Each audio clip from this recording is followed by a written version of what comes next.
Welcome students. This is the first video of topic atoms and molecules class 9th. I am Ashraf sir, BHS Qadrasu. So to begin with, this atom and molecule, जैसे हमने पहले chapter में पढ़ा था कि जो ये atoms होते हैं वो कंबाइन करते हैं, कंपाउंड्स बनाते हैं, एलिमेंट्स कंबाइन करते हैं, कंपाउंड्स बनाते हैं। तो ये क्यों होता है? ये बात भी अराइज होती है जहन में कि कंपाउंड एलिमेंट अगर हम इनको ब्रेक करते जाएंगे तो लास्ट में हम क्या देख पाएंगे।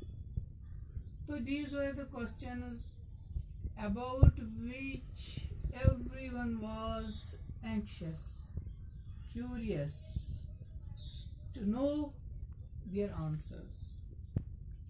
So जब ये सवाल arise हो गई तो प्रॉब्लम्स आ गई, उन प्रॉब्लम्स पे काम शुरू हुआ। तो काम शुरू सबसे पहले Greeks ने किया था। As you know, Greeks, Latins, they all are known to have this specific credit for this whole or the bulk of knowledge. तो Greeks जो थे उन्होंने इस पे काम करना शुरू किया कि ये क्यों ब्रेक होते हैं, ये क्यों ऐसे मिलते हैं, कैसे बनते हैं। तो फाइनली उसमें एक साइंटिस्ट आ रहा है जिसका नाम है लेवेजियर। जैसे मैंने आपको पहले भी बोला था, लेवेजियर वो साइंटिस्ट है, इसको हम फादर ऑफ केमिस्ट्री भी बोलते हैं क्योंकि जो मैक्सिमम कंट्रीब्यूशन केमिस्ट्री में है वो इसी ने किया है। तो इसने दो लॉज दिए कि Y these elements, why these compounds, why these molecules, ये क्यों कंबाइन होते हैं। तो जो दो एसेंशियल लॉज है लेवेजियर ने उनकी बुनियाद डाली, फिर उस पर काम आगे भी साइंस ने किया है, लेकिन बुनियादी काम जो फाउंडेशन है इन लॉज की वो क्रेडिट जाता है एंटोनी लेवेजियर को। तो जो ये लॉज है इनको हम कंबाइन पढ़ते हैं under the heading laws of chemical combination.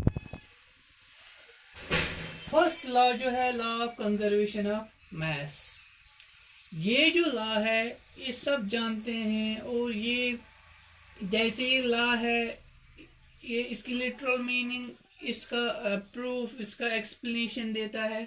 ये इसका स्टेटमेंट ये है कि ये वो लॉ है जो ये स्टेट करता है कि मास जो होता है ना हम वो डिस्ट्रॉय कर सकते हैं ना हम वो क्रिएट कर सकते हैं। स्टेटमेंट जो है ना हम डिस्ट्रॉय कर सकते हैं ना हम बना सकते हैं।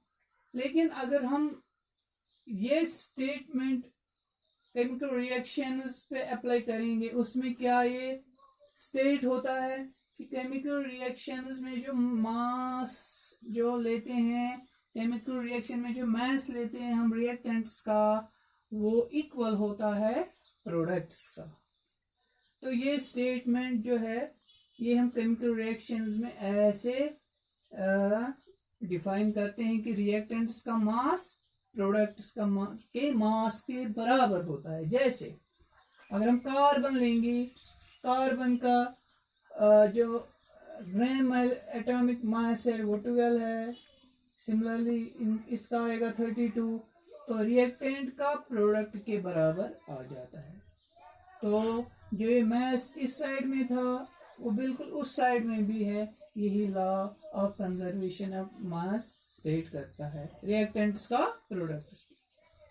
इसके बाद जो सेकंड लॉ है law of constant proportion, very important law, क्योंकि इनकी बेसिस जो दोनों लॉ है एंटोनी लेवेजियर ने दिया, लेकिन इस पे जो काम फर्दर हुआ वो क्रेडिट जाता है जेएल प्रोस्ट उसने ये स्टेटमेंट दिया 1794 प्रोबेबली। तो पहले हम इसके स्टेटमेंट की ओर जाएंगे। गोड़ वुचो ये स्टेटमेंट क्या पत करो इस एक्सप्लेन। स्टेटमेंट अमुक कि this law states that chemical compounds always contain same elements combined together in the same proportion by mass। ये लॉ ऐसे हमें समझाता है कि दो एलिमेंट्स जब मिलते हैं कंपाउंड बनाते हैं वो फिक्स्ड प्रपोर्शन बाय मास बनाते हैं। ये है तो इत पॉइंट तो वनित if we will take water from different sources. For example अगर मैं पानी लूंगा पॉन्ड से, अगर मैं आइस वाटर लूंगा, अगर मैं स्ट्रीम वाटर लूंगा, लेक वाटर लूंगा, ओशन वाटर लूंगा, in every type of water that you take, you will find that there are two molecules of hydrogen and one molecule of oxygen। तो इसको हम अगर रेशियो मास से हम करेंगे, हाइड्रोजन का है 2 क्योंकि 2 हाइड्रोजन है, एक का 1 2 का 2। ऑक्सीजन का है 8 एटॉमिक नंबर, तो इसका आएगा 16। इसको रेशियो अगर करेंगे 1:8 आएगा। मीन्स कि जो भी आप डिफरेंट सोर्सेज से वाटर लेते हो उसमें हर एक वाटर मॉलिक्यूल का सेम यही रेशियो होगा। दुनिया में कहीं से भी आप वाटर लाओगे तो रेशियो यही रहेगा 1:8 1:8। सिमिलरली कार्बन डाइऑक्साइड अगर आप लोगे उसका भी 12:32 3:8। कार्बन डाइऑक्साइड जो कंपाउंड है जहां से भी आपको ये मिलेगा ये कार्बन डाइऑक्साइड, उसका प्रपोर्शन बाय मास फिक्स्ड रहेगा 3:8। सिमिलरली अमोनिया का 14:3। तो ये जो दो लॉज है जो लेवेज़र ने दिए, उसके बाद जो सेकंड लॉ है जिसपे प्रोस्ट ने काम किया है, ये 2 लॉज हमें बताते हैं कि कैसे ये एलिमेंट्स मिलते हैं, कैसे कंपाउंड्स बनाते हैं, कैसे डिफरेंट कंपाउंड्स एग्जिस्ट होते हैं, एग्जिस्टेंस में आते हैं। तो ये लॉज हमें बताते हैं कि हाउ दीज कंबाइन।